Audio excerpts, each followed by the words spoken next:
Hey, and welcome to the Short Stuff. I'm Josh, and there's Chuck, and Jerry's here too, sitting in for Dave. So this is Short Stuff. Yeah, this is an episode where I was very surprised, and I even went back that when we did our episode on wasps, we even got emails about this, so I'm pretty sure we did not cover it. Yeah. But we're talking about fig wasps of the fig tree, specifically, not the kind that you see, like almost all fig tree varieties are not ones that you eat the fruit of. That's a very specific one. The ones like you have out in your yard, they develop without pollination, which means they're parthenocarpic. But the ones where you eat the figs, they are grown commercially, mainly in California here in the United States. They are Calamurna figs, and they are imported from Turkey.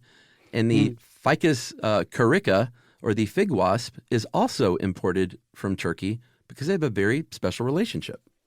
Yeah, so fig wasps and that specific kind of fig apparently co-evolved over the last 60 million years to form a mutually symbiotic relationship, as our friend Connor from Love on the Spectrum would say, where the fig wasp depends on the fig for its reproductive cycle.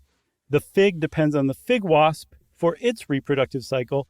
And if you didn't have one or the other one would not exist. Yeah, totally. And we're going to tell you how that happens right now. I was going to say right after this, but that'd be way too soon. For sure. First thing we need to say is that the fig, the thing that you're eating, it's something within a larger structure, and it's called a syconium is what you're actually eating. It's sort of like an inverted flower. It's not really a fruit necessarily. No. And what happens is these Calamurna farmers in California, they have female trees that are going to produce that edible version of the synconia, and they have male trees that produce an inedible version called a gall fig. And if they want to pollinate those, a wasp has to crawl into that synconium, a female wasp. She loses her wings on the way because she has to squeeze through a tight little passage. And it's a one-way trip, which is very sad.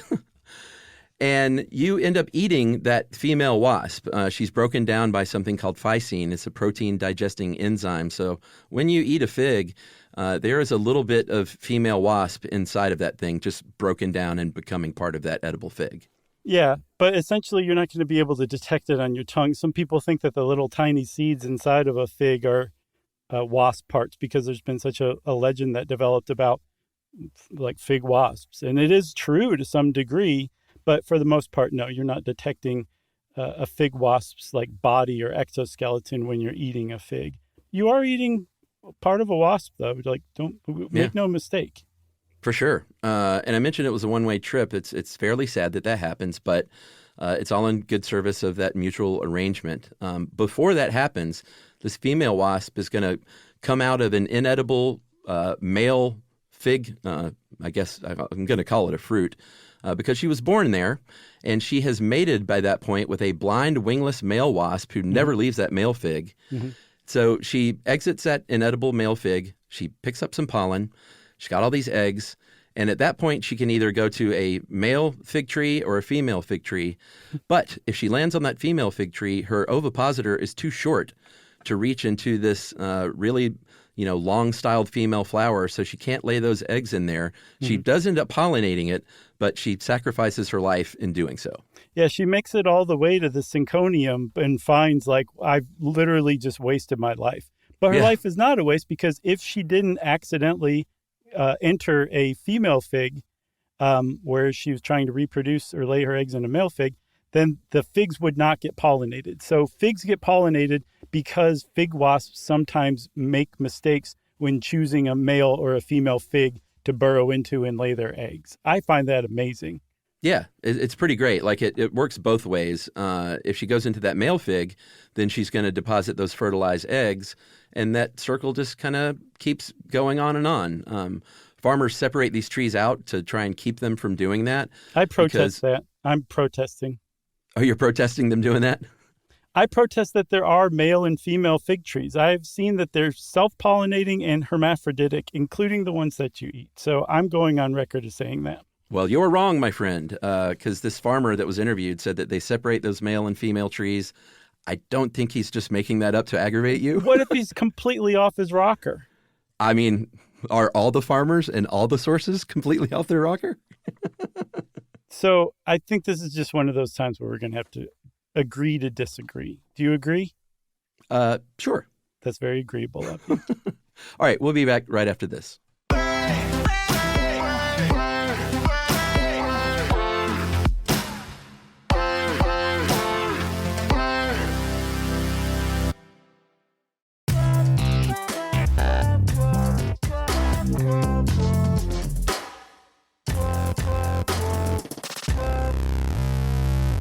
So a few things that we can remember is that female wasp dies inside that edible fig. And there have been people like vegans, that there are vegans, I'm not going to say there have been, there are literally vegans who won't eat that. But there are bugs in almost every fruit that you eat. There are levels of bug, I was about to say infestation, but just bug activity that's acceptable for the USDA.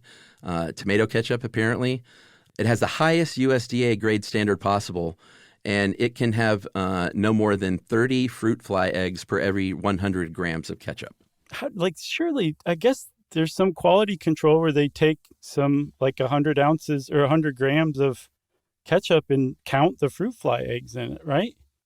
I don't know how they do that. And if that is, if they find 31 or even 100, that doesn't necessarily mean that the next bottle is going to have the same amount because, we're talking fruit fly eggs, right? From all sorts of different tomatoes in each bottle.